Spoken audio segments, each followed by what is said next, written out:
अवधूत चिंतन श्री गुरुदेव दत्त श्रीपादराजं शरणं प्रबध्ये। मैं तो दत्त दिगंबर ध्याऊं, मैं तो दत्त दिगंबर ध्याऊं।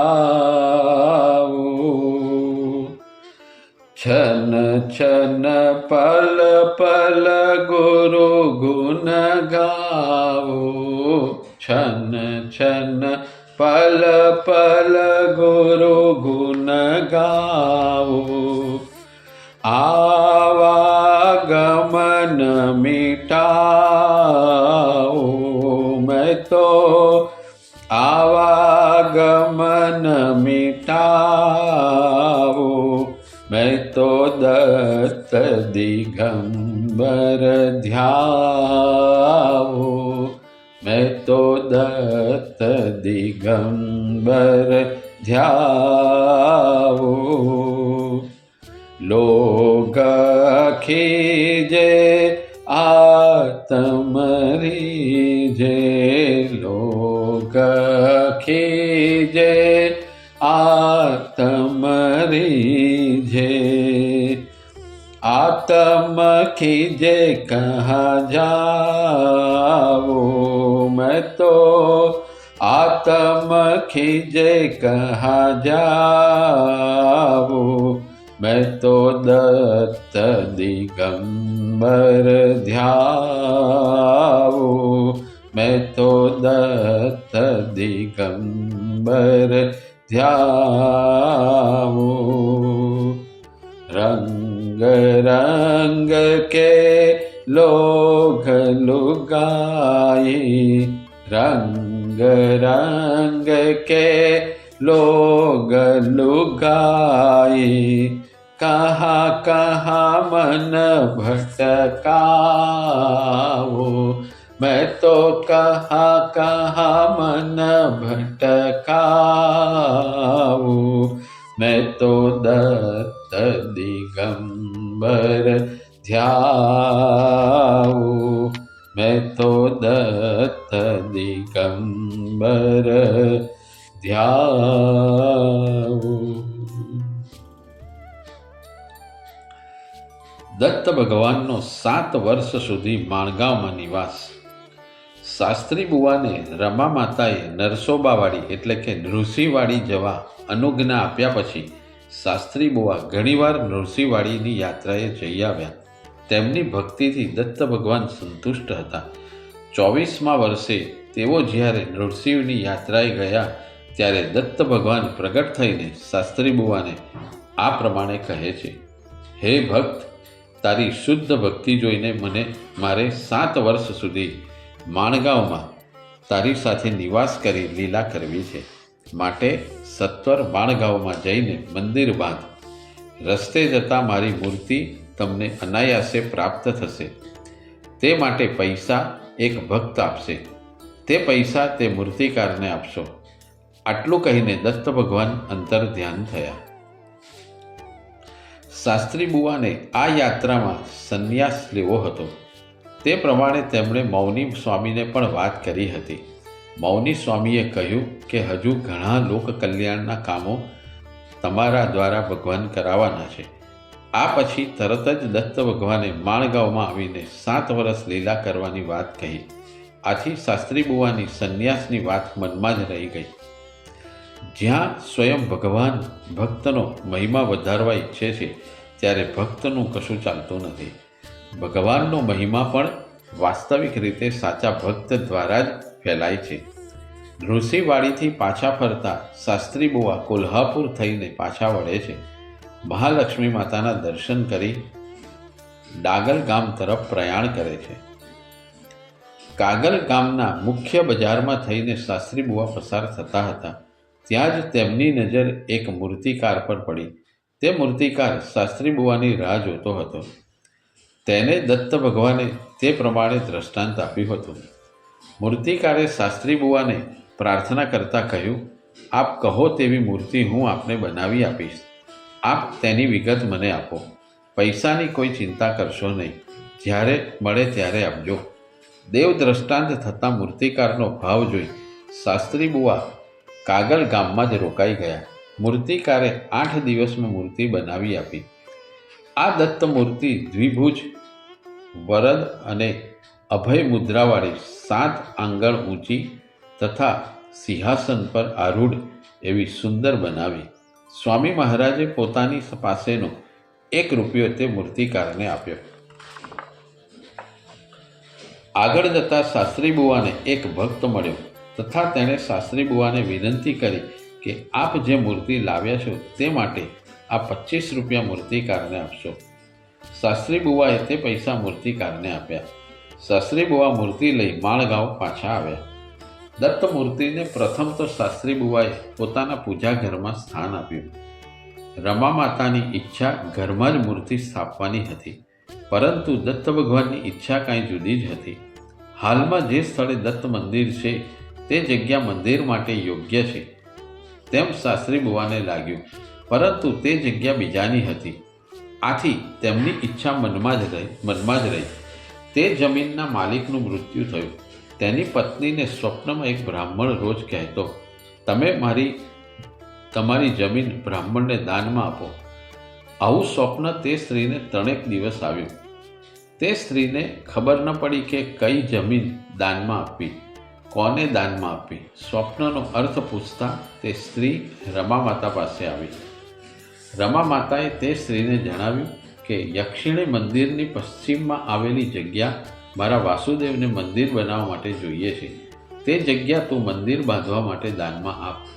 તે સ્ત્રી કબૂલ થઈ અને તેણે તે જગ્યા મંદિર માટે દાનમાં આપી. તે સિવાય પણ થોડી બીજી જમીન મંદિરના કામ માટે તે સ્ત્રીએ દાનમાં આપી. હવે મંદિર બાંધવાનું શરૂ થયું. આ જગ્યાએ ઘણા પુણ્યકર્મો પૂર્વે થયા હોવા જોઈએ. આથી જ પ્રથમ દર્શને શાસ્ત્રી બુવાને લાગ્યું કે અહીં જ દત્ત ભગવાનની સ્થાપના કરવી જોઈએ. દત્ત ભગવાનને પણ તે જ જગ્યા ગમી હશે અને તે પ્રમાણે જમીનના માલિકને પણ તે પ્રમાણે તેમણે પ્રેરણા આપી. મંદિર બાંધવાનું છે તેમ વાત પ્રસરતા જ ઘણા ભક્તો ઈંટો, માટી, લાકડા, પથ્થર ઇત્યાદિ માટે ગોદાન આપ્યું. 7 જ દિવસમાં મંદિર બંધાઈ ગયું. શાસ્ત્રી બુવાએ જાતે જ ચણતર કર્યું.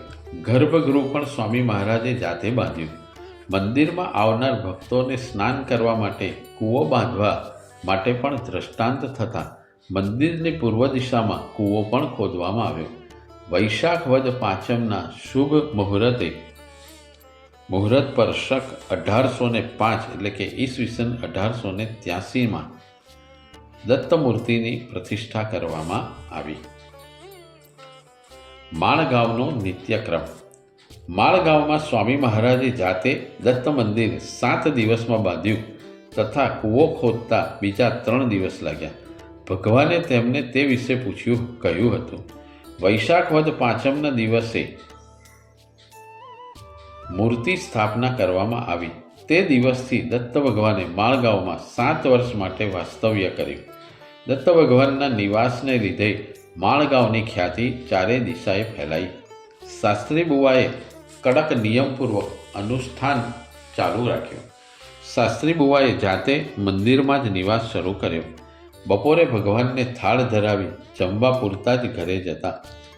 ભોજનમાં બધા પદાર્થો ભેગા કરી સ્વાદને જોયા વગર આરોગવાની તેમની રીત હતી. પ્રથમ ગુરુ દ્વાદશીના ઉત્સવ પછી ઘરે જમવા જવાનું પણ તેમણે બંધ કર્યું. તે જ રોજ સવારે સૂકી ભિક્ષા માંગવી, તેની રસોઈ બનાવવી, સ્વયંપાક એટલે કે વૈશ્વદેવ કર્યા પછી થાળ ધરાવવો, ગોગ્રાસ તથા અતિથિ માટે અન્નના ભાગ કરી પછી વધેલા ભાગની ભિક્ષામાંથી ભોજન કરતા. મંદિરમાં કોઈ અતિથિ આવે તો ભિક્ષામાંથી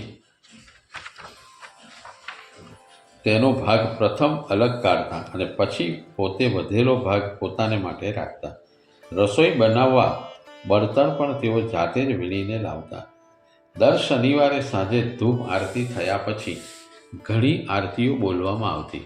પછી પાલખીમાં ઉત્સવ મૂર્તિ મૂકી મંદિરને ફરતા 3 પ્રદક્ષિણા કરવામાં આવતી. ઘણીવાર 4-5 હજાર ભક્તો ભેગા થતા અને 3 પ્રદક્ષિણા પૂરી થતાં 5-7 કલાક લાગતા. પાલખીના સમયે અનેક સ્તોત્ર, પદો, અભંગો બોલવામાં આવતા. એકંદરે તે દેખાવ અત્યંત પ્રેક્ષણીય તથા ચિત્તાકર્ષણ દેખાતો. ભગવાન પાસે પેડા, બરફી, ખારેક, નારિયેળ, અગરબત્તી, કપૂર ઇત્યાદિ વસ્તુઓ ભક્તો એટલા પ્રમાણમાં લાવતા કે જાણે તેનો પર્વત થતો. પાલખી પ્રદક્ષિણા પૂર્ણ થયા પછી તે સર્વ પદાર્થો પ્રસાદ તરીકે વહેંચી દેવાની પ્રથા હતી. અનાજ વગેરે વિશેષ પ્રમાણમાં ભેગું થાય તો તેમાંથી ભંડારો કરવામાં આવતો. વ્યવસ્થા ઇત્યાદિ નિસબનીસ વગેરે ભક્તો કરતા. એક વખત શ્રી સબનીસે તેમને ધોતિયું આપ્યું. તેમણે તેના 4-5 ટુકડા કરીને પંચિયા તરીકે વાપર્યું. ગ્રામ દેવતા શ્રી યક્ષિણીની પાલખી પ્રથમ દત્ત મંદિરે આવતી, પછી દત્ત ભગવાનની પાલખી નીકળતી. ગ્રામ દેવતાની પાલખી શરૂઆતમાં દત્ત મંદિરે આવતી નહીં. યક્ષિણી મંદિરના વ્યવસ્થાપકોએ તે માટે ના પાડી હતી. આથી શાસ્ત્રી બુવાએ ગ્રામ દેવતાની પ્રાર્થના કરી. તેથી શ્રી યક્ષિણીએ તેમના ભક્તોને દૃષ્ટાંત આપ્યો કે પાલખી દત્ત મંદિરે પ્રથમ લઈ જવી. ગુરુ દ્વાદશી તથા દત્ત જયંતિ આ 2 દિવસે મોટા પાયા પર ઉત્સવો થતો. 8-10 હજાર સુધી અન્ન સંત તર્પણ થતું. રસોઈ શ્રી યક્ષિણી દેવીની ધર્મશાળામાં બનતી. રસોઈયા ન હોય તો ગામના ભક્તો હળીમળીને રસોઈ બનાવતા. ઘણીવાર પાલખી વહેલી સવારે પણ પૂરી થતી. 400 શ્રીફળ હોય તો પણ પ્રસાદ ઓછો પડતો. બધાને સરખો પ્રસાદ વહેંચાતો. વહેંચવામાં ભેદભાવ કોઈ રાખે તો ભગવાન શાસ્ત્રી બુવાને કહેતા અને શાસ્ત્રી બુવા જે તે વ્યક્તિને કહીને નિષ્પક્ષ રહેવા ઇશારો કરતા. પિચાસગ્રસ્ત લોકો આરતીના સમયે બૂમો પાડતા, થાંભલાને ચોંટીને રહેતા. આમ રાજાશાહી ઠાઠથી માણગાંવમાં ઉત્સવની ઉજવણી થતી. દૈનિક નિત્યક્રમ. શાસ્ત્રી બુવા રોજ 4 વાગે ઉઠી જતા. પ્રાતઃસ્મરણ કરી યોગાભ્યાસ કરતા. પછી શૌચ, મુખમાર્જન, સ્નાન, સંધ્યા, પછી દેવપૂજા. પૂજા માટે પુષ્પો, તુલસી જાતે જ ચૂંટી લાવતા. ભૂમિ ઉપર પડેલા પુષ્પો કે ઝાડ પરથી આપોઆપ જમીન પર પડેલા પુષ્પો લેવાના નહીં. જંતુઓ દ્વારા ખવાયેલા પુષ્પો, તુલસી કે બીલીપત્ર લેતા નહીં. પ્રથમ મહાન્યાસ કરી રુદ્રાદિકનો રોજ નિયમથી પાઠ કરતા. આગળ જતાં કામનો બોજ વધતા ભગવાને તેમને એક જ રુદ્ર આવર્તન બસ એમ જણાવ્યું. તે પછી તો લોકસેવા વધી એટલે ભગવાને જણાવ્યું કે હવે ફક્ત પુરુષોક્તથી જ અભિષેક કરીશ તો પણ ચાલશે. આમ ભક્તની કાળજી ભગવાન ન લે તો કોણ લે? આમ તો તેઓ સ્વયં દત્તા અવતાર હતા, પરંતુ ઇતર સર્વ ભક્તોને ઉદાહરણ મળે તે માટે આ બધું કરતા. પૂજા પછી જપ તથા બીજું નિત્ય કર્મ પૂરું કરી શાસ્ત્રી બુવા એક જ ઘેર ભિક્ષા માટે જતા. ભિક્ષા લેવા જતી વખતે જો રજસ્વલા સ્ત્રી અથવા અંત્ય જ દેખાય તો તે દિવસે ભિક્ષા ન કરતા, ઉપોષણ રાખતા. ભિક્ષા લાવ્યા પછી સ્નાન, મધ્યાહ્ન સંધ્યા, બ્રહ્મયજ્ઞ અને પછી દેવપૂજા, નિવેદ, વૈશ્વદેવ કરી ભોજન કરતા. મગની દાળ તથા ચોખા ભેગા કરી ખીચડી રાખતા. એક ભક્તે ગાય આપી હતી, તેનું દૂધ તથા ઘી લેતા. ભોજન પછી વાસણો જાતે જ માંજતા. તેમનો એક ભાણો અભ્યાસ માટે તેમની પાસે રહેતો. તે કોક વાર વાસણો માંજતો. બપોરે વિદ્યાર્થીઓને શીખવતા. મંદિર પાછળ ફૂલ ઝાડ હતા તે બગીચાની માવજત વિદ્યાર્થીઓ પાસે કરાવી લેતા. કોઈને પ્રશ્ન પૂછવો હોય તો તે સમયે જ માર્ગદર્શન આપતા. પુરાણ કથન પણ ત્યારે જ થતું. સાંજે સ્નાન સંધ્યા કરી ધૂપ આરતી થતી. ઘણી આરતીઓ બોલાતી. પછી મંત્ર પુષ્પાંજલિ અને શયન આરતી. ભગવાનને ચંદનના પલંગ પર સુવડાવતા. આ પછી અનુકૂળતા પ્રમાણે ગ્રંથ વાંચન, યોગાભ્યાસ અને પછી નિંદ્રા. શયન પણ મંદિરના પ્રાંગણમાં કરતા. સતી અન્નપૂર્ણા રોજ સવારે મંદિરમાં અબોટ કરી, રંગોળી કરી દેવ દર્શન તથા તીર્થ પ્રસાદ લઈને જતા. બાકીના સમયમાં શાસ્ત્રી બુવાનું નામ સ્મરણ ચાલુ જ રહેતું. રાત્રે ભજન કરતા. શાસ્ત્રી બુવા આનંદથી ભગવાન સામે નાચતા.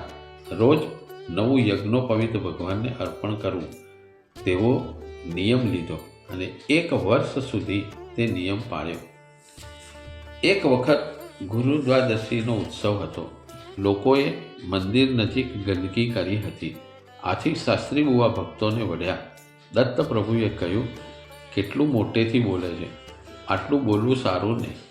આથી ભક્તો ઉપર પોતે જરૂર કરતાં વધુ ગુસ્સો દાખ્યો તેમ તેઓ સમજી ગયા અને 1 વર્ષ સુધી શાસ્ત્રી બુવાએ મૌન રાખ્યું. બીજી ગુરુ દ્વાદશી આવતા ભગવાનને પ્રાર્થના કરી પછી મૌન છોડ્યું. વિશેષ જરૂર હોય તો તેમને સ્લેટમાં લખીને માર્ગદર્શન આપતા. માન સન્માનથી શાસ્ત્રી બુવા દૂર રહેતા. એક વખત શાસ્ત્રી બુવા સાવંતવાડીમાં શ્રી ઉકીવડેના દત્ત મંદિરે આવવાના છે તે વાત જાણી સાવંતવાડીના રાજમહેલમાં તેમને બોલાવવામાં આવનાર છે એ વાત જાણતા તેઓએ શ્રી ઉકેવડીને ગામ બહાર અમુક સ્થળે મળો એમ સંદેશો મોકલાવ્યો અને ગામ બહારથી જ તેઓ બારોબાર રવાના થયા, જેથી રાજમહેલમાં જઈને સન્માનથી દૂર રહેવા મળે. આમ પણ રાજમહેલમાં રાજસિંહ કે તામસિક વાતાવરણ રહે છે. યોગ તથા ભક્તિ માટે જોઈતું સાત્વિક વાતાવરણ ભાગ્યે જ રાજમહેલમાં જોવા મળે છે. રાજાનો કર અન્યાયી હોય, દંડ દ્વારા થતી આવક અન્યાયી હોય તો તેવા ખજાના દ્વારા જે સન્માન મળે તે આધ્યાત્મિકતા માટે પોષક નથી એમ શાસ્ત્રી બુવા પોતે માનતા. 7 વર્ષ દરમિયાન દત્ત ભગવાને ઘણી લીલાઓ કરી. દેવ ભક્ત રૂપે લીલા કરીને ભક્તિ માર્ગની સ્થાપના કરે છે. દેવ અને ભક્ત અર્ધ નારી નર જેવા અભિન્ન છે. દત્ત મૂર્તિની વિધિવત સ્થાપના કરીને શાસ્ત્રી બુવાએ ત્રિકાળ પૂજન અર્ચન શરૂ કર્યું. તેમની સેવાથી સંતુષ્ટ થઈને દત્ત ભગવાને તેમની આગળ પ્રગટ થઈને વરદાન આપતા નીચે પ્રમાણે કહ્યું, હે ભક્ત, તારી ભક્તિથી હું સંતુષ્ટ છું. તારી પાસે જે પણ કોઈ અર્થાર્થી જિજ્ઞાસુ ભક્ત આવે તેને તું શ્રદ્ધા જોઈને માર્ગદર્શન કરજે. તું વરદાન આપીશ તો તે સિદ્ધ થશે. મારા ગણો અહીં માળગાંવમાં રાખું છું, જેથી બીજો કોઈ ઉપદ્રવ થશે નહીં. તે દિવસથી શાસ્ત્રી બુવા દત્તાજ્ઞા વિના એક ડગલું પણ ભરતા નહીં.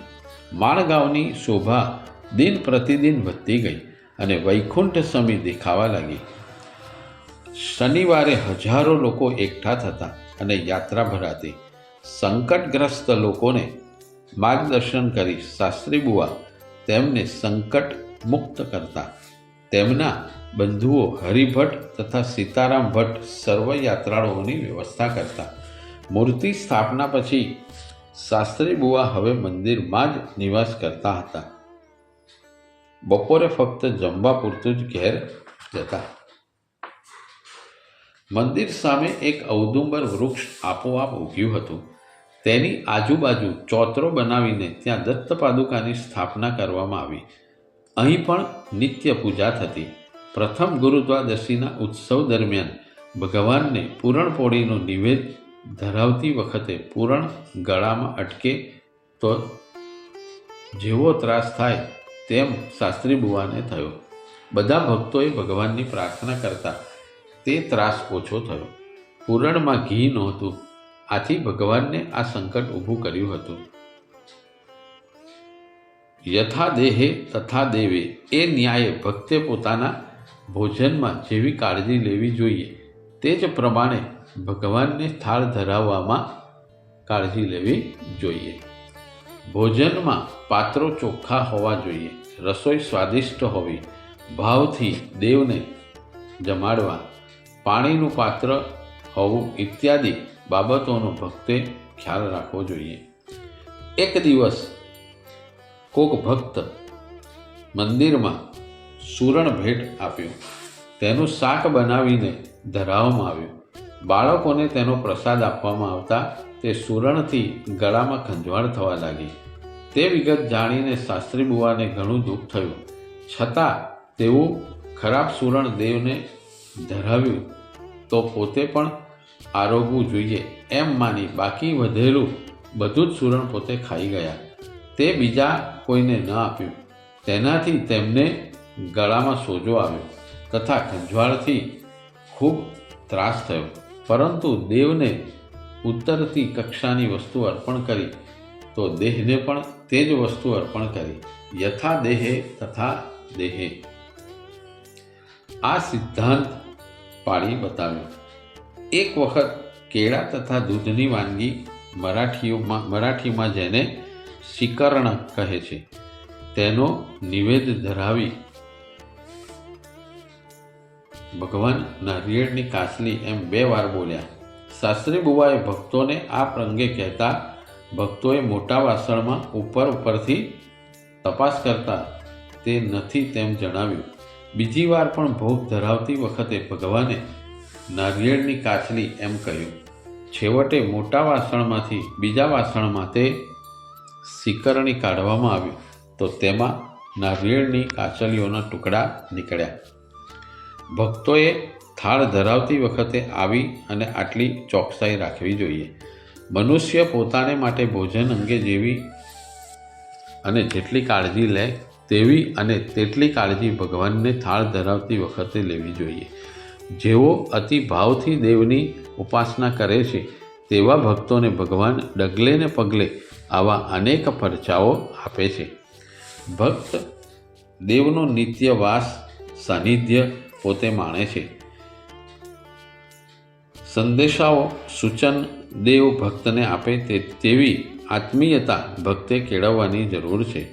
ભક્ત દેવની પ્રતિમાને જો પથ્થર જ સમજતો હોય તો તેમાં દેવત્વ ન પ્રગટે. સાચા અંતઃકરણપૂર્વક ભગવાન સ્વયં મૂર્તિમાં બિરાજમાન છે તે રીતે વર્તન રાખવું જોઈએ. નારોપંત ઉકીવડવે એક દિવસ પોતાની ગાયનું દૂધ ભગવાન માટે લાવ્યા. મંદિરમાં ગીર્દી ખૂબ હોવાથી તેઓ એક ઝાડ નીચે ઊભા રહ્યા. નિવેદનો સમય થતાં જ ભગવાને શાસ્ત્રી બુવાને જણાવ્યું કે નિવેદમાં નારોપંતના ઘરનું દૂધ જોઈએ છે. શાસ્ત્રી બુવાએ તપાસ કરતાં નારોપંત દૂધ લાવ્યા હતા. તેની જાણ થઈ. તે દૂધનો નિવેદ ધરાવવામાં આવ્યો. આમ સાચા ભાવથી કોઈ ભક્ત કોઈ વસ્તુ દેવ માટે લાવે તો દેવ તેનો પ્રેમથી સ્વીકાર કરે છે. એક વખત નારોપંતે મુંબઈથી સારી જાતની કેરીઓ મંગાવી. તેનો નિવેદ ધરાવતી વખતે ભગવાને તે ખાટી હોવા અંગે જણાવ્યું. શાસ્ત્રી બુવાએ તે વાત નારોપંતને જણાવી તો પ્રથમ તેઓ તે વાત માનવા સંમત ન થયા. પરંતુ તે કેરીને ચાખતા તે સાચે સાચ ખાટી નીકળી. આવું નિત્ય સંભાષણ ભગવાનનું શાસ્ત્રી બુવા સાથે ચાલતું. શરદ પૂર્ણિમાને દિવસે ભગવાને પૌવાનો પ્રસાદ નિવેદમાં ધરાવવામાં આવ્યો. પૌવા સૂકા હતા. દત્ત ભગવાને શાસ્ત્રી બુવાને જણાવ્યું કે સૂકા પૌવાથી મારું ગળું છોલાઈ જાય છે. તે તરફ કેમ ધ્યાન ન ગયું? શાસ્ત્રી બુવાએ જણાવ્યું કે રમા માતાએ સૂકા પૌવા આપ્યા અને મારાથી તે ભૂલ થઈ ગઈ છે. આથી રમા માતાનું ગળું સૂજી ગયું તથા તેઓ બેભાન થયા. શાસ્ત્રી બુવાએ દત્ત ભગવાનની પ્રાર્થના રસજ્ઞા વસાતારકમ સ્વાદુલભ્યમ એ સ્તોત્રથી કરતા દત્ત ભગવાન શાંત થયા. માતાજીનો ત્રાસ ઓછો થયો તથા દત્ત ભગવાને શાસ્ત્રી બુવાને નીચે પ્રમાણે બોધ આપ્યો. જે વસ્તુ આપણા શરીરને ગમે તે વસ્તુ દેવને આપતા તેઓ પણ સંતુષ્ટ થાય છે. આપણને ન ગમે તેવી ચીજો ભગવાનને પણ ન આપવી. આ સિદ્ધાંતને જ યથા દેહે તથા દેવે એમ સમજવું. ભગવાનને મીઠા મધુર ભોજનો અર્પણ થાય. ઊંચી અને ઉત્તમ વસ્તુઓ જ દેવને અર્પણ કરવી. સર્વસામાન્ય લોકો હલકી જાતની વસ્તુઓ મંદિરમાં દેવને અર્પણ કરે છે. આથી જ તેમને દેવ સાનિધ્યનો લાભ મળતો નથી. દેવ તેમની સાથે વાર્તાલાપ કરતા નથી, મૈત્રી કરતા નથી. મંદિરમાં પવિત્રતા જાળવવી. માણગાંવના મંદિરમાં પવિત્રતા જાળવવા અંગે ખૂબ કાળજી લેવાતી. તેમાં ભૂલ થાય તો તરત જ તેનો પરચો મળતો. એક દિવસ પૂજા સમયે સૂતર કાઢી નાખ એમ અવાજ સંભળાયો. શાસ્ત્રી બુવા તેનો અર્થ કાંઈ સમજી શક્યા નહીં. બીજા દિવસે નિર્માલ્ય વિસર્જન વખતે એક ફૂલને સૂતર વીંટળાયેલું હતું. થયેલ ભૂલને લીધે શાસ્ત્રી બુવાએ પ્રાસાદ શુદ્ધિ કરી. રત્નાગીરીના એક બ્રાહ્મણની બહેન પિશાચ પીડા નિવારણ માટે માણગાંવ સેવાર્થે રહી હતી. તે પ્રદક્ષિણા વખતે જ અસ્પર્શ્ય એટલે કે રજસ્વલા થઈ. આથી મંદિરમાં જ્યાં ત્યાં સાપ વીછી દેખાવા લાગ્યા. સ્થાન શુદ્ધિ માટે ઉદક શાંતિ કરતાં જ શાંતિ થઈ. ભગવાન આગળ આવેલા ઔદુંબર વૃક્ષને ઓબોટિયું પહેરાવેલા બ્રાહ્મણ સિવાય કોઈને સ્પર્શ કરવો નહીં તેમ શાસ્ત્રી બુવાએ જણાવ્યું હતું. એક મરાઠા જાતિના યુવાને ઔદુંબરને સ્પર્શ કરતાં જ તેને સર્પદંશ થયો તથા તે બેભાન થઈ ગયો. શાસ્ત્રી બુવાને હકીકત જણાવતા તેમણે તેના માતા પિતાને કહ્યું કે તેમણે દેવની ક્ષમા માગવી. તે પ્રમાણે કરતાં જ તે યુવાન ફરી ભાનમાં આવ્યો. શાસ્ત્રી બુવાના નાના ભાઈ સીતારામ ભટ્ટ તેમના સગાને મળવા ગામડે ગયા હતા. ત્યાં તે વૃદ્ધ બાઈને દેવ શરણ થઈ. સૂતકમાં જો માણગાંવ પાછા ફરીએ તો દત્ત જયંતિના ઉત્સવમાં ખલેલ પડે. આથી તેમણે મૃત્યુ સમાચાર માણગાંવ જણાવ્યા નહીં તથા પોતે પણ ત્યાં રોકાઈ ગયા. શાસ્ત્રી બુવા રોજની પૂજા માટે મંદિરમાં જતા અશૌચ એમ અવાજ સંભળાયો. મંદિર બહાર જઈને ફરી પ્રવેશ કરતા પણ તે જ અવાજ સંભળાયો. ભગવાનને તે અંગે સ્પષ્ટ ખુલાસો કરવા વિનંતી કરી. દત્ત ભગવાને જણાવ્યું કે તેમને સૂતક હોવાથી પૂજા બંધ. સીતારામભાઈ 10 દિવસ પછી પાછા આવ્યા, પરંતુ માણગાંવમાં અશૌચની પહેલેથી જ ખબર પડી ગઈ હતી. માણગાંવમાં પ્રથમ ગુરુદ્વાદશીના દિવસે હજારો ભક્તો ભેગા થયા હતા. વરસાદ શરૂ થયો. હજારો ભક્તોના મહાપ્રસાદ માટે કેવી વ્યવસ્થા કરવી તે અંગે ભક્તો સંકટમાં મુકાયા. તેમણે આ સંકટ નિવારણ કરવા શાસ્ત્રી બુવાને વિનંતી કરી. શાસ્ત્રી બુવાએ કહ્યું કે તમારી જેમ જ પરજન્ય સાર પણ પ્રસાદ માટે આવ્યો છે. તે ભલે આવે, તેને મોટી થાળીમાં નિવેદ ધરાવો. પ્રસાદ ધરાવીને શાસ્ત્રી બુવાએ વિનંતી કરી કે ભક્તો મુશ્કેલીમાં મુકાઈ જશે, આથી તેટલા સમય માટે દૂર જા. આટલું કહેતા જ મંદિરની આસપાસ વરસાદ બંધ થયો અને બીજે સ્થળે વરસાદ ચાલુ જ હતો.